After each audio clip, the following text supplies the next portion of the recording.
This is one of the stories from my book. Just came out and I'm proud of it. Want you to know about it. As Much as Words Can Tell by Leonida Smith. You know me as Leon.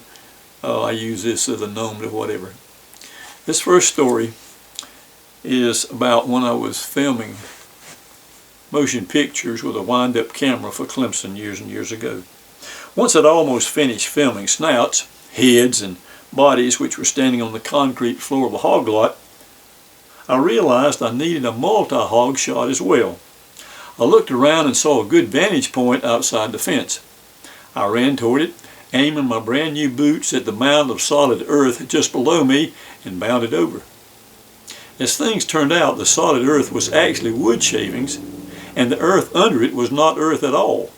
I came to rest on solid earth only after I had mired my brand new boots up to the straps in hoggy poo. Some of the swine that worked with animals on that farm thought my situation droll. I did not agree at the time. Lesson: what you see is not necessarily what you get. Look before you leap. This is about my Uncle Lon. I used his real name. Rarely did I do this in this book, but his real name's here. After the monkey egg dinner, and you'll find out what that is if you read the book, Mama could have been talking about Uncle Lon when she said, "Some folks can't tell you they love you." And so I saw what Uncle Lon had quietly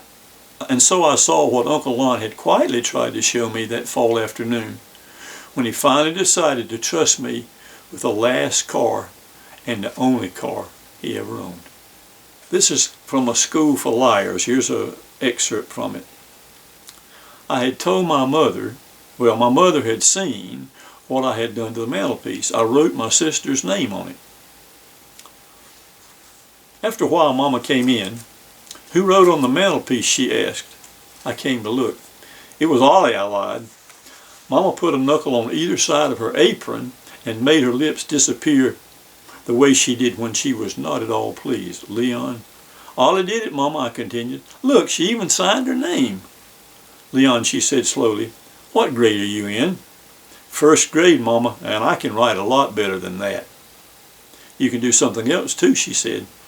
"What, Mama?" I asked innocently. "You can be deceitful." "What does that mean?" "That you're telling me a falsehood." "I'm not telling you a falsehood, Mama. Look at the mantel." "I am looking at it," she said.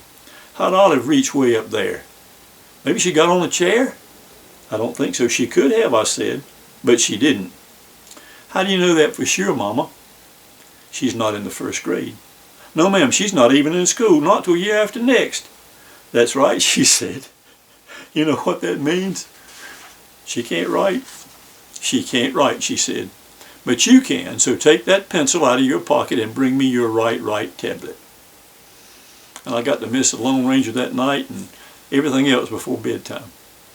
But she taught me not to lie. This story is called Rolling Your Own. What happened one summer, a friend of mine discovered rabbit tobacco, and the fact that rabbit tobacco, will burn and make gray smoke. Well, after rabbit tobacco, these things don't ever stop don't ever stop at first. They keep going and going and going. And so finally I graduated in some heavy stuff. I knew my daddy had a pouch of bugler tobacco up in one of the cubby holes in our house. And so I climbed up one day when nobody was there and I got it out. And I rolled my own in a piece of notebook paper and really enjoyed myself. But then the trouble came. Here's an excerpt from toward the end of the story. The force never actually said that smoking that bugler is going to kill you. He just let the idea slip into my mind, where I grabbed hold of it and grew it from there. I had smoked the bugler. It was very old and probably had some mold in it that would kill a kid. I began to wonder how many more kids who had smoked bugler now lay in the cemetery. The unseen force let me believe that because I had done this bad thing, I was under his control. But I didn't die. Even so, I never realized that the personality who told me I was going to die had lied to me. But I finally did, and I'll tell you how I came to that point after the story.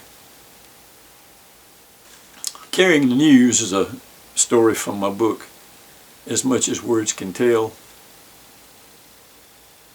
And all of these are true, and this one happened after I had stopped the newspaper for a friend of the family after she did not pay me for 3 weeks. I got a phone call at school. Leon, the voice said, "Yes, this is Ree." "Hey, Ree, I didn't get a paper today," she said. "You didn't?" "No," she paused. "How soon can you bring me one?" "I can't leave school right now." "Well, when can you bring it?" "I can't." "You can't?" She paused. "What do you mean you can't?" "I'm sorry, Ree, I just can't." "Why on earth not?" "Ree, I brought you papers for 3 weeks, and I haven't gotten a penny for it."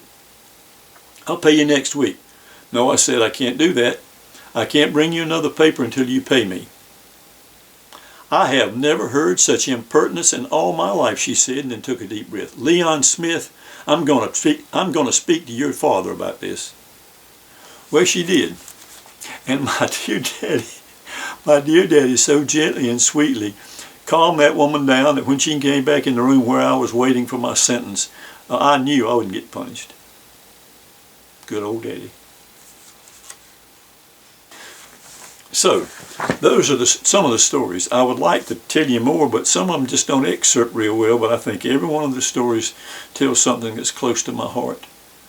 Now, as I was writing these things in 2018, when there were articles for the paper, most of the time they would come, I couldn't type them down quick enough.